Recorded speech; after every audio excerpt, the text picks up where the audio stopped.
আজকে আমাদের ফেরার পালা। অরুণাচল প্রদেশের নবম পর্বে তোমাদের সবাইকে স্বাগত। ছবির মতো সুন্দর তাওয়াংকে বাই বাই বলে আমরা এগিয়ে চললাম দিরাংয়ের দিকে। পথে পড়ল জসবন্তগড়, যেখানে ছিল যশবন্ত সিংজির war memorial. Jaswant Singh war মেমোরিয়ালের ভেতরটা দেখতে হলে এবং এর ইতিহাস সম্বন্ধে জানতে হলে অরুণাচল পার্ট 4টাকে আরেকবার দেখতে হবে। যশবন্তগড়ের পর এখন চলেছি 40 মিটার লম্বা একটি ব্রিজের ওপর দিয়ে, যার নাম জয়নাথ ব্রিজ। 1999 সালে নুরানাং নদীর ওপরে এই ব্রিজটি তৈরি করা হয়েছিল। যাওয়ার পথেই আমরা দেখতে পাবো সেলা টানেল। সমুদ্রপৃষ্ঠ থেকে প্রায় 13,000 ফিট ওপরে অবস্থিত ওয়ার্ল্ডের দীর্ঘতম বাই লেন টানেল হলো সেলা টানেল। এটি অরুণাচল তথা ভারতবর্ষের একটি গুরুত্বপূর্ণ টানেল। বিভিন্ন প্রতিকূল আবহাওয়ার মধ্যেও এই টানেল গৌহাটির সাথে তাওয়াংয়ের যোগাযোগ বজায় রাখতে সাহায্য করে।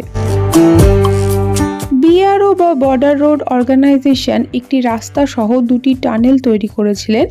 টানেল দুটির নাম রাখা হয় সেলা টানেল এবং এটি 2024 সালের 9 মার্চ PM নরেন্দ্র মোদী ইনগরেশন করেছিলেন।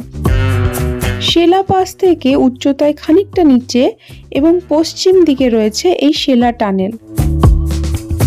টানেল দুটি হয়ে যাওয়ার কারণে সেলা পাস ঘুরে আর যেতে হয় না, তাই তাওয়াং থেকে দিরাংয়ের দূরত্ব প্রায় 10 কিলোমিটারের মতো কমে গিয়েছে। তাতে প্রায় 1 ঘন্টা সময় সেভ হয়। ভিডিওটিকে ফাস্ট ফরওয়ার্ড মোডে রাখা হয়েছে বলে, না হলে টানেলের মধ্যে 5 কিলোমিটার প্রতি ঘন্টা হিসেবে গাড়ি চালানো হয়। অদ্ভুতভাবে টানেলে ঢোকার মুখে আবহাওয়া ছিল একরকম, আবার বেরিয়ে দেখলাম অন্য রকমের আবহাওয়া। Border roads organisation Sela tunnel, you are at 13,000। এই যে সব গাড়িগুলো বেরোচ্ছে, প্রচুর কুয়াশা হয়ে আছে, আর 13,000 আমরা এখন রয়েছি। 13,000 ফিটে রয়েছি সেলা টানেলে। ইউ শেপ টানেলে দুখানা মুখ মতো রয়েছে। ওদিক থেকে যে গাড়িগুলো আসছে ওগুলো সোজা ঢুকে যাচ্ছে এই মুখটাতে। এই টানেলটি প্রায় 1555 মিটার লম্বা টুইন টিউব টানেল, যার মধ্যে একটি বাইলেন টিউব রয়েছে এবং একটি সিঙ্গেল টিউব রয়েছে। বাইলেন টিউবটি সাধারণ ট্রাফিক এবং এমার্জেন্সি সার্ভিসের জন্য ব্যবহার করা হয়। এখন এই পাশটা একেবারে কুয়াশায় ভরা, একদম মেঘ নেমে এসছে। এটা এক ধরনের অভিজ্ঞতাই আর কি। এই হচ্ছে আমার পেছনে সেলা টানেল। এটি ছিল দুটি টানেলের মধ্যবর্তী নতুন তৈরি রাস্তা, যেটিকে নিউ গ্রিনফিল্ড রোড বলা হয় এবং এটির দৈর্ঘ্য ছিল 12.37 কিলোমিটার। 1962 সালে সাইনো ইন্ডিয়ান বা ইন্দো চায়না যুদ্ধের সময় নুরানাংয়ে পরমবীর চক্রে ভূষিত বীর জওয়ান যশবন্ত সিংজি প্রবল বীরত্বের সাথে যুদ্ধ করে শহীদ হন। তিনি একা হাতেই প্রায় 300 জন চাইনিজ সৈন্যদের ভবলীলা সাঙ্গ করেছিলেন। তার বীরত্বে অভিভূত হয়ে স্থানীয় 2 মংপা মহিলা সেলা এবং নুরা এই নুরানাং যুদ্ধে নিজেদের আত্মবলিদান দেন।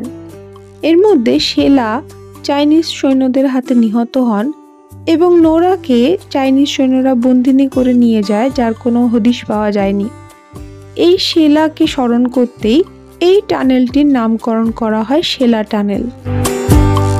এছাড়াও ওনার নামে রয়েছে সেলা পাস এবং সেলা লেক, যার বর্ণনা তোমরা অরুণাচল পার্ট 4-এ পেয়ে যাবে।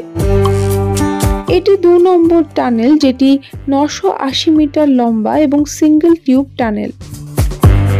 টানেল শেষ হতেই আমরা পড়লাম প্রবল কুয়াশার মধ্যে। আকাশ থেকে হাজার হাজার মেঘ নেমে এসেছে পাহাড়ের গায়ে। আমার সাথে অরুণাচল ঘুরতে তোমাদের কেমন লাগছে অবশ্যই কমেন্ট করে জানিও। ভালো লাগলে একটা লাইক করে দিও, আর আমার ভিডিওতে নতুন হলে অবশ্যই চ্যানেলটাকে সাবস্ক্রাইব করো। ইনফরমেটিভ মনে হলে ভিডিওটাকে শেয়ারও করতে পারো। অরুণাচল প্রদেশ ঘুরতে ঘুরতে আমরা পেয়েছি পাহাড়, ঝর্ণা, জলপ্রপাত, লেক, নদী, বরফ। তাই বৃষ্টিটা কেন বাকি থাকে? প্রবল বৃষ্টি মাথায় নিয়ে আমাদের গাড়ি ছুটে চলল সেই বৈশাখীর পাশ দিয়ে। যাওয়ার সময় বৈশাখীতে নেমে আমরা ভিজিট করেছিলাম আর্মি ক্যাম্প। তার ভিডিও তোমরা অরুণাচল পার্ট 3-তে পেয়ে যাবে। যেইভাবে আমরা অরুণাচল ভ্রমণ শুরু করেছিলাম ঠিক সেইভাবে ব্যাকওয়ার্ড ডিরেকশনে আমরা ফেরত যেতে থাকলাম। এখান থেকে বমডিলা 73 কিলোমিটার দূরে। ফেরার সময় তোমরা চাইলে বমডিলাতে একটা রাত কাটাতে পারো, দেখে নিতে পারো বাকি জায়গাগুলো, যেমন Bomdila apple orchid, Bomdila view point, Bomdila research এবং ডেভেলপমেন্ট সেন্টার, এথনোগ্রাফিক মিউজিয়াম এবং ক্রাফট সেন্টার, আর hill, Sessa orchid sanctuary, lower gompa, middle gompa এবং আপার গুম্ফা। যদিও আমরা বমডিলাতে না থেকে দিরাঙে থেকেছিলাম। বৃষ্টির তাণ্ডব না থাকলে আমরা দিরাঙে সেদিন দেখে নিতে পারতাম দিরাং জং বা Dirang fort, Sangti valley, hot water spring, national research centre on yak, Thembang village, কালাচাকরা গুম্ফা এবং দিরাং নদী।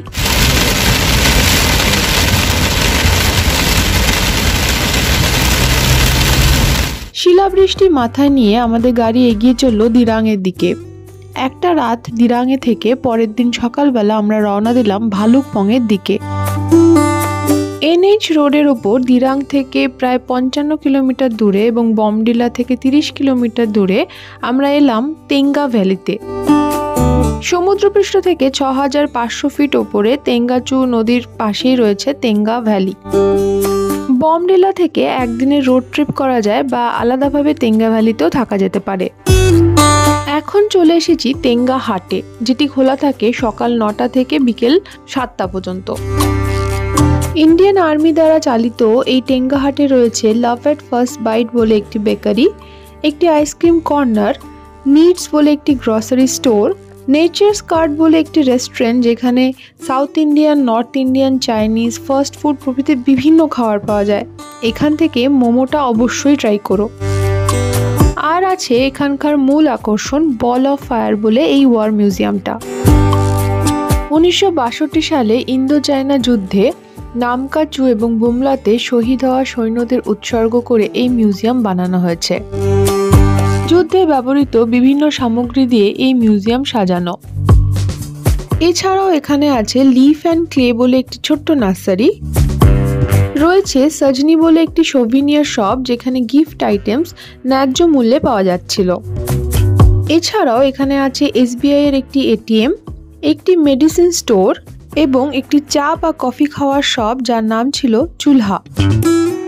তেঙ্গা ভ্যালিতে তেঙ্গা হাট ছাড়াও রূপা ভিলেজ, নাগ মন্দির যেটা 1966 সালে বানানো হয়েছিল, Chandi top, waterfall at 0 points, এই জায়গাগুলো দেখে নেওয়া যায়। তেঙ্গা ভ্যালিকে পেছনে ফেলে আমরা NH13 ধরে এগিয়ে চললাম ভালুকপংয়ের দিকে। দিরাং থেকে ভালুকপংয়ের দূরত্ব প্রায় 140 কিলোমিটারের মতো। এখনকার মতো এইটুকুই। তোমাদের সাথে আবার দেখা হবে পরের ভিডিওতে। ততদিন সবাই খুব ভালো থেকো। এখন তবে আসি, বাই।